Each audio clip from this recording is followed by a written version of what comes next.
Together, growing in faith, changing communities.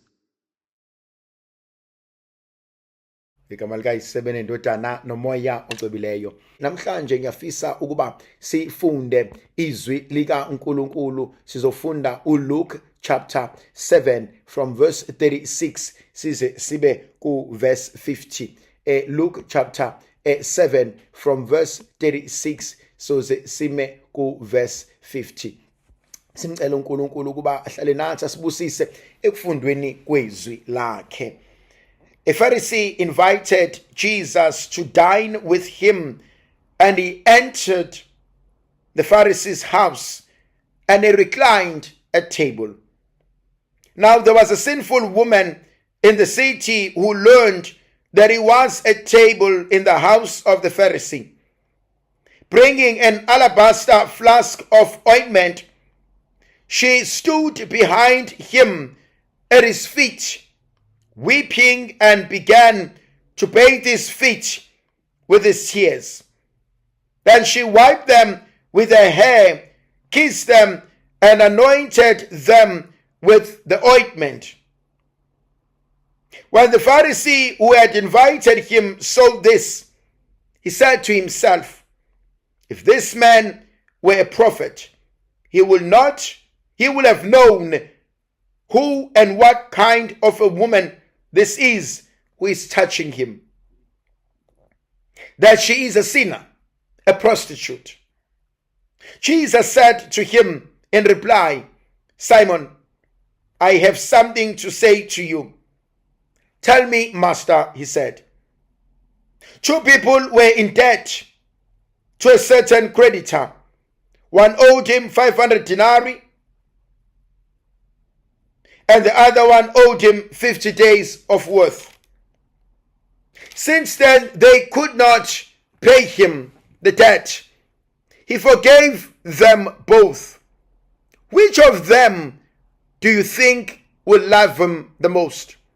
Simon said in reply, "The one, I suppose, whose larger debt was forgiven." He said to him, "You have judged correctly." Then he turned to the woman and he said to Simon, "Do you see this woman? When I entered your house, you did not give me water for my feet, but she has bathed them with her tears and wiped them with her hair.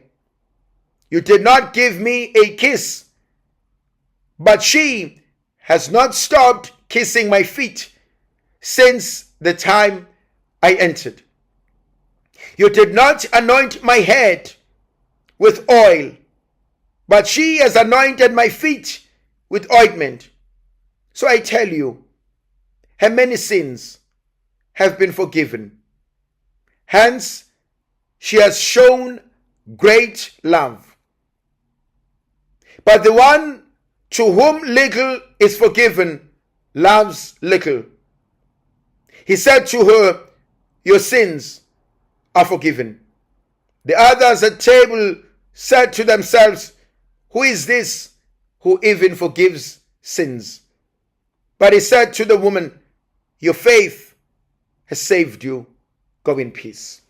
It's a powerful, it's a beautiful reading. It's a beautiful reading. The first thing that fascinates me, it's verse 36. Jesus is invited to dine at the house of a Pharisee. And he comes. Zimbalwa izinto engiyibukayo nengiyithandayo. Eyokuqala ile nkonzo yokumema uNkulunkulu. Please write this down. That's the word for us. Funda ukumema uNkulunkulu. Learn to invite God into your life, into your every situation. Funda ukumema uNkulunkulu. Mumeme uNkulunkulu empilweni yakho. Mumeme uNkulunkulu kunoma isiphi isimo. Ayingabi khona indawo uNkulunkulu angavumelekile ungena kuyona empilweni yami neyakho. Angabi khona i-conversation uNkulunkulu angavumelekile ukuba abe yingxenye yayo. Funda ukumema uNkulunkulu. Learn to invite God into your life. Kunale nkonzo engiyithandayo, John chapter 2 verse 1. There was a wedding at Cana, and Jesus and his disciples and his mother were invited. Mumeme uNkulunkulu. Yabona ithandwa zami, ngihlezi ngithi mina mumeme uNkulunkulu. Ngoba uma umema uNkulunkulu uyohlezi uphephile. Uma umema uNkulunkulu uyohlezi engukukhanya kwempilo yakho. Uma umema uNkulunkulu uyakuba ludondolo empilweni yakho. Uma umema uNkulunkulu uyokwazi ukuzimelela ngaye. Uma umema uNkulunkulu noma izimo sezinzima, yena uyohlezi ehleli nawe. Funda ukumema uNkulunkulu. Ingakho amadoda nezalukwazi zasendulo ezayihlakaniphile zazithi maziliqala usuku, zithi sisayomema izulu, sisayomema uNkulunkulu, sisayomcela aqale nathi lolu suku, sisayomcela aqale nathi lo msebenzi, sisayomcela ahambe nathi kule ndlela esithathayo. Mumeme uNkulunkulu. Mumeme uNkulunkulu ngoba thandwa sami ngeke afike ehamba yedwa.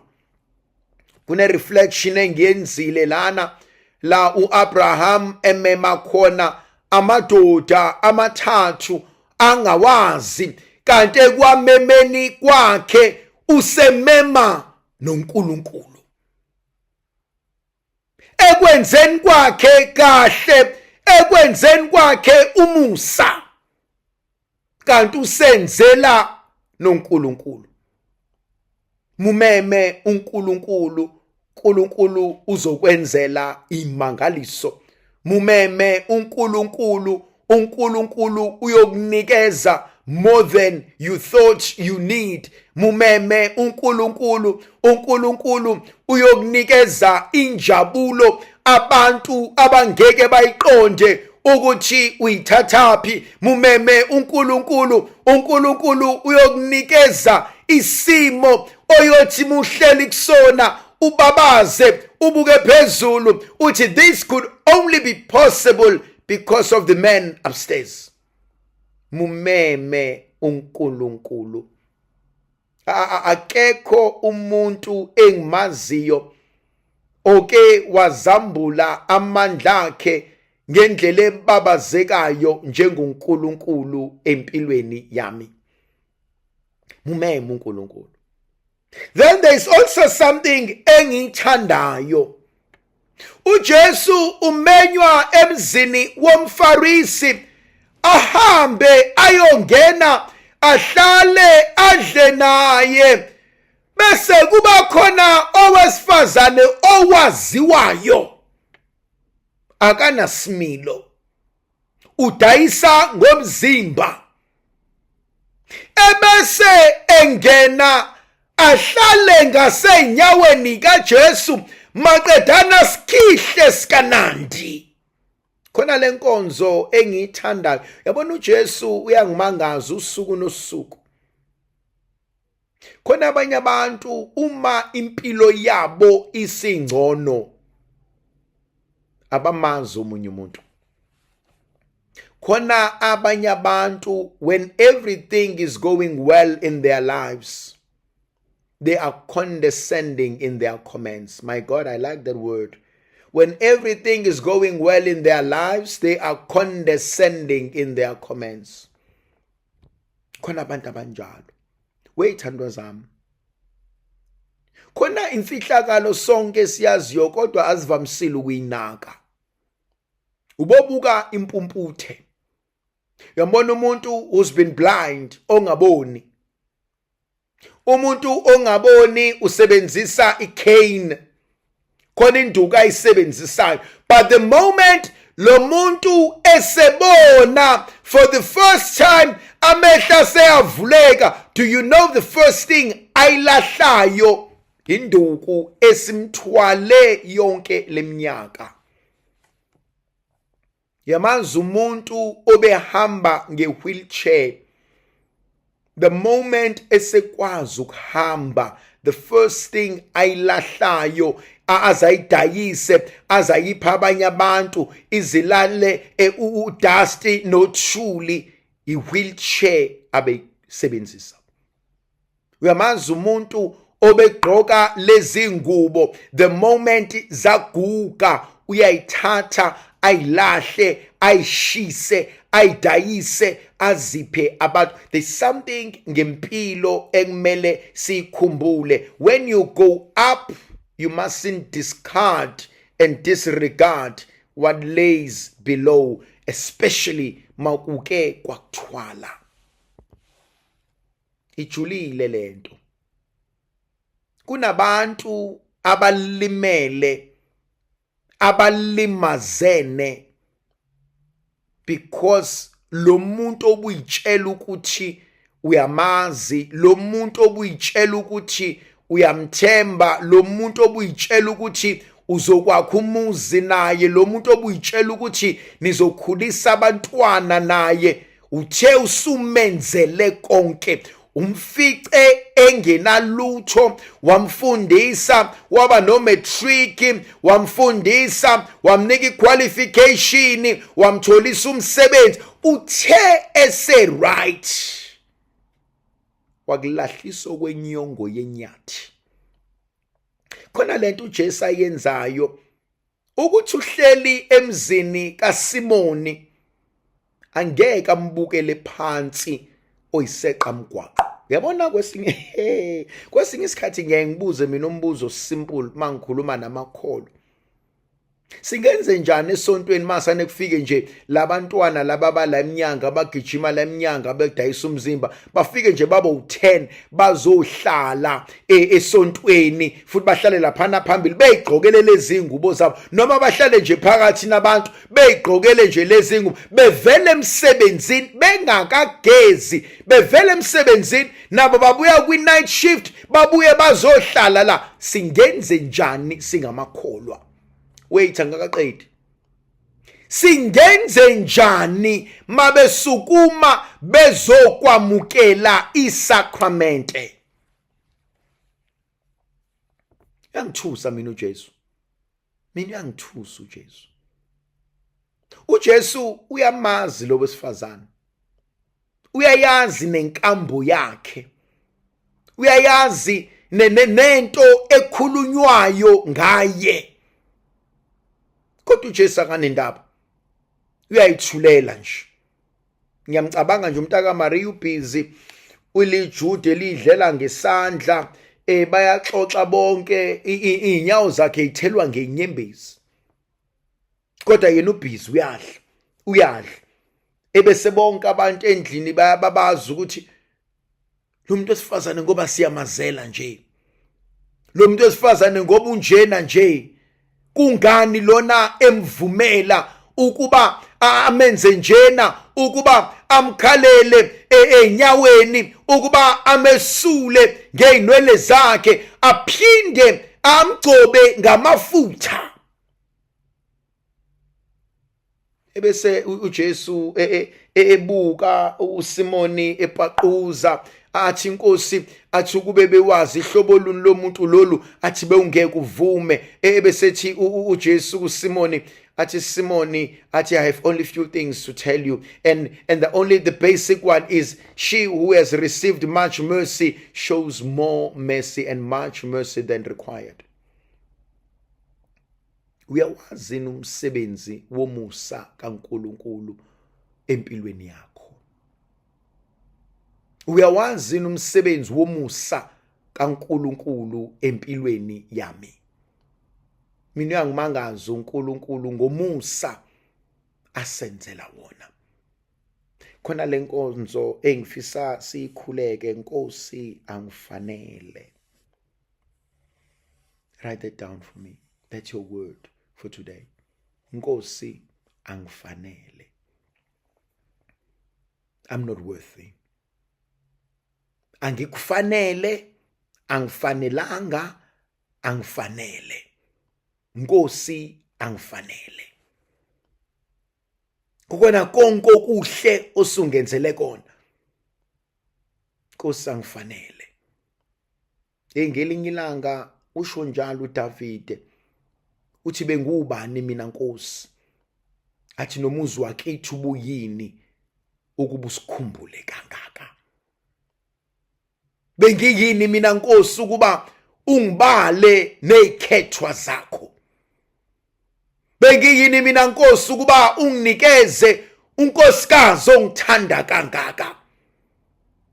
Bengiyini mina Nkosi unginikeze indoda enginakekela kangaka. Bengiyini mina Nkosi unginikeze abantwana abangihlonipha kangaka. Bengubani mina Nkosi unginikeze abantwana abenza mina okwangihlula.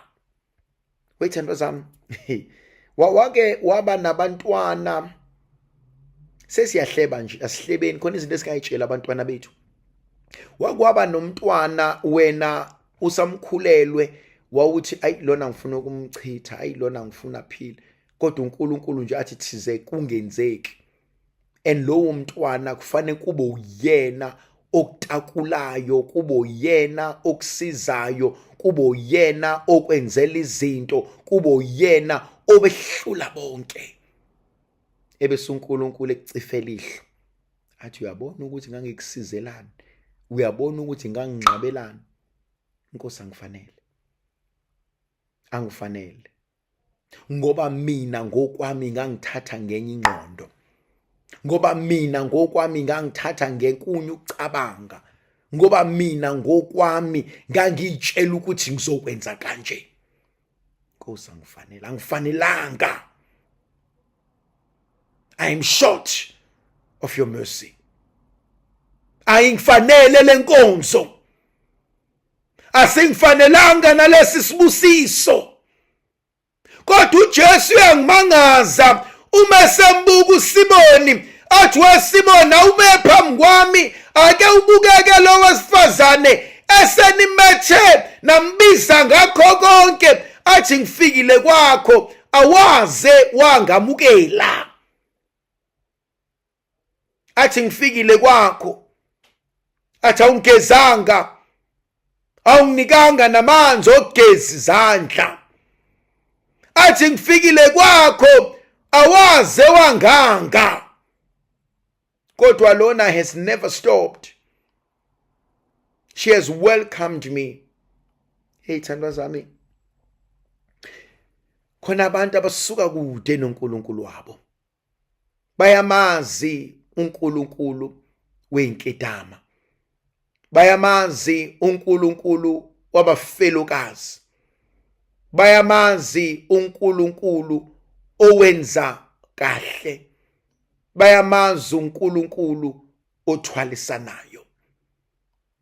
Abamazi lo wesifazane ukuba uvelaphi. Abamazi lo wesifazane ukuba wazini ngale ndoda enguKristo. Abamazi lo wesifazane usizi nokuxakeka kwakhe. Athi ocula kahle, athi unganaki injabulo yami uyigxeke, unganaki indumiso yami uyigxeke, ngoba wazi ngisukaphi nalo uNkulunkulu. Yabona ngikhumbula ngisemncane ngazana nenkosi uJesu, ngithi Nkosi ngizinikela kuwena. Ngikhumbula ngisemncane kwakukhona ababathi hayi mfana wami usemncane ukuthi ungakholwa, usemncane ukuthi ungadumisa uNkulunkulu, yindaba ungaqale wenze okuthandayo. Ngathi kodwa konke ngincike emseni ngoba uNkulunkulu uyakwazi ukuthatha into engekho ayenze utho, athatha into engelutho ayihlalise namakhosi. Namhlanje ekseni ngifuna ukubabaza amandla kaNkulunkulu empilweni yakho. Namhlanje ekseni ngifuna ukubabaza amandla kaNkulunkulu empilweni yabantwana bakho. Ngomlahlo umntanakho, noma kuthiwa usekuphoxe kanjani, noma kuthiwa usedla idakamizwa, noma kuthiwa usengumbulali, noma kuthiwa uyaziwa udayisa ngomzimba, noma kuthiwa useqhathe nomndeni, noma kuthiwa useyini, ngomlahla. Mele iqiniso, mukhuze kodwa ungamlahli, mukhulise kodwa ungamlahli. Khona le nkonzo uNkulunkulu anginikeza yona, khona le nkonzo uNkulunkulu ayivusayo, khona le nkonzo uNkulunkulu ahlala kuyona, inkonzo yeqiniso, inkonzo yomusa. Khona le nkonzo evukayo uma becomplaina bonke endlini bethi lona what a waste, lona wenziwa yini enze kangaka. Athi uJohannes meyixoxa le ndaba, uJudas wathi bengethathweni lamafutha ayodayiswa, imali inikezwe abampofu. Yabona ithandwa zami, kohlezi kukhona empilweni abantu abawophambana nesikhuni. Kohlezi kukhona empilweni abantu esithi siyakhosela, siyakhuzela, siyalungisa, siyabasa, bona behlezi belimaza. Empilweni kumele wazi kuyohlezi kukhona abantu abangafuni ukukubona usimama. Empilweni kuyohlezi kukhona abantu abangafuni ukukubona uba yilento uNkulunkulu akudalele yona. Khona into engibabazisa ngendlela eyisimanga. Have you noticed ukuthi uNkulunkulu, ukuthi uJesu akakhulumi nowesifazane? Akakhulumi naye only towards the end. Akayi kuyena ukuyombuza ukuthi ayibo yini lena engizwa ngawe, ayibo udayisa ngomzimbani wena, ayibo kanti uyisona esikhulu. No. Uyabona khona izinto uNkulunkulu azaziyo kodwa akafuneka usibuza zona. Khona izinto uNkulunkulu azaziyo kodwa akanendaba ukuthi asibuze zona. Khona izinto uNkulunkulu azaziyo osithi masiya kuyena sithi kodwa nje inkosi angifanele, kodwa nje inkosi njena, kodwa athi uNkulunkulu ngiyazi. Athi ngiyazi. Yazi khona into emnandi njengokuba umzali. Wayivama ukuthi ukhulu ubothula noma wazi, uboshaya engathi awuboni noma ubona. Athi epaquza lapho umntwana uthi khuleka mntanami, athi ngiyazi. Khuleka mntanami bese ngibonile, khuleka mntanami bese ngiyakho isidingo, ngoba ngiyabona ukuthi uyayisola, ngoba ngiyabona ukuthi uyakhula. Khona isikhathi esibalekile empilweni njengomzali, and uJesu sifundisa yona lenkonzo. Akambuzi kodwa ekugcineni khona inkonzo ayenzayo umntaka Maria yangithinta ekugcineni uma esebuka kulo wesifazane athi your sins are forgiven, your many sins are forgiven. Yaze ngibabazisa lenkonzo. Nango wesifazane akayanga kuJesu wamxoxela zonke izono zakhe. Akenzanga into ebesitshela ukuthi uzoyenza. Akenzanga into ebesitshela ukuthi uzothi ngiyavuma uNkulunkulu ngiyavuma kuNkulunkulu nakuwe mpriste ombambeleyo ukuthi ngonile nazi izono zami. Akakwenzanga lokhu, kodwa into avedana angena kuyona, ungene wahlala phansi, athi mehlala phansi maqedane wageza inyawo, athi memgeza inyawo maqedane. Awe ma to Jesus, your act of kindness,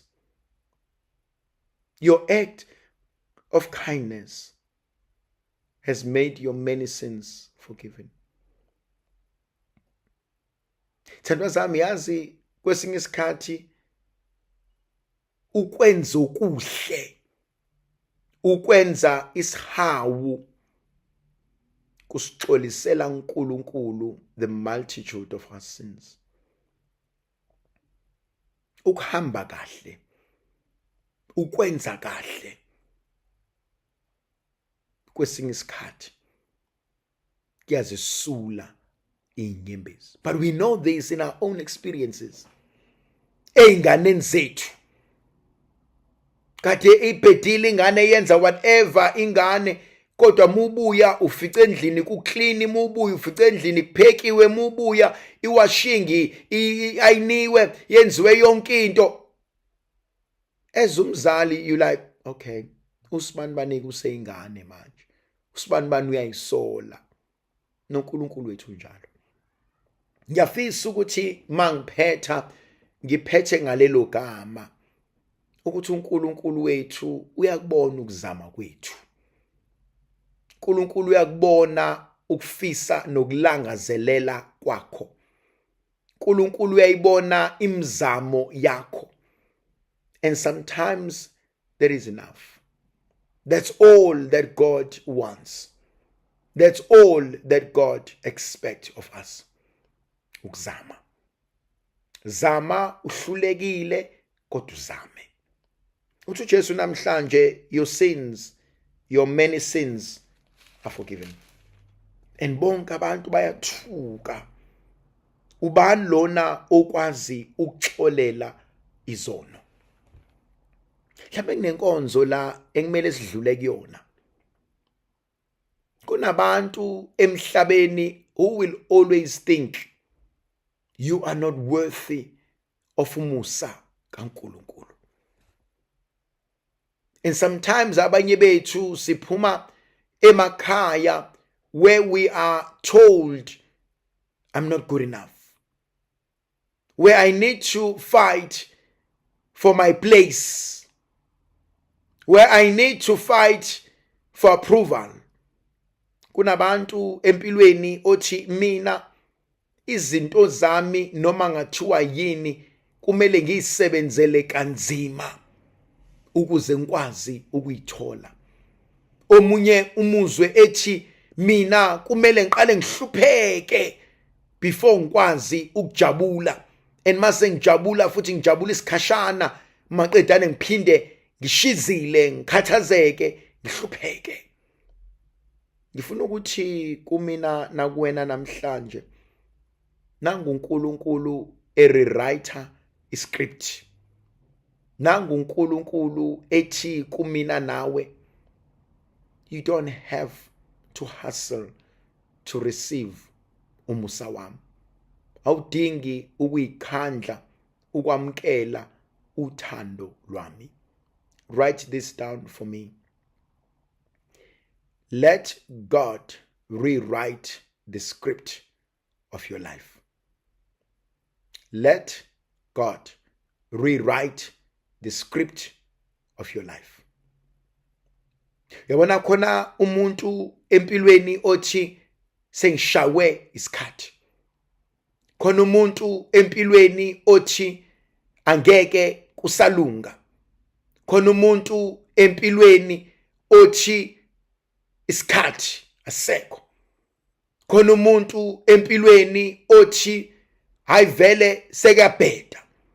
Khona umuntu empilweni othi akukho esengakwenza. Funa ukuthi kuwena namhlanje, let God, allow God to rewrite the script of your life. Yabona ithandwa zami, uma mina nawe sigula siya kadokotela, angikwazi mina ukubhala i-prescription ngoba nginayo i-prescription pad, kodwa futhi angiyena udokotela. Udokotela uyena ongenzela i-prescription yami, futhi uyena kuphela ozokwazi ukuyishintsha abhale enye. Na umbuzo wami uthi, if you trust udokotela so much, sewungahlulwa ukuthemba uNkulunkulu, let God rewrite the script of your life. Ake umdedele uNkulunkulu kube uyena ozobhala iscript sempilo yakho. Yabona uthi uFather uWandile Chagwe meshumayela ashumayele ngama movie athi uma imovie isiphela athi sibona ngembhalo ikhuphuka bese siyayitshela ukuthi imovie isiphelile. That's point number 1. Athi point number 2 athi imove nemove ine starring, athi starring asifi kwimovie, athi masike safi starring kumovie kuyacaca ukuthi akusona starring. Let God rewrite the script of your life. Amagama angakhuphuka, but the story asikakapheli. Abantu bangakutshela emndenini ukuthi vele ngawusento yalutho. Omshadile angakuseva ngama divorce papers, emsebenzini banikeza ama form retrenchment, kodwa ngifuna ukuthi kuwena, let God rewrite the script of your life. Methembe uNkulunkulu, methembe uzokwenzela, methembe uzolungisa, methembe konke kuzohamba kahle. Allow God to rewrite the script of your life. Listen to this last word. Her many sins are forgiven. Then he says to her, your faith has saved you. Go in peace. Ukholo lwakho lukusindisile. Namhlanje ekseni ngifuna ukusho njalo. Ukholo lwakho lukusindisile. Ukholo lwakho uNkulunkulu has made the difference. Weyizwa i-tense engisebenzisayo angisho ukuthi lizokusindisa. It's in the past. Lukusindisile. Wena uhamba izono zakho zithethelelwe, impilo yakho ihlanzekile, amacala akho esuliwe, izibusiso zakho zibuyiselwe kuwena.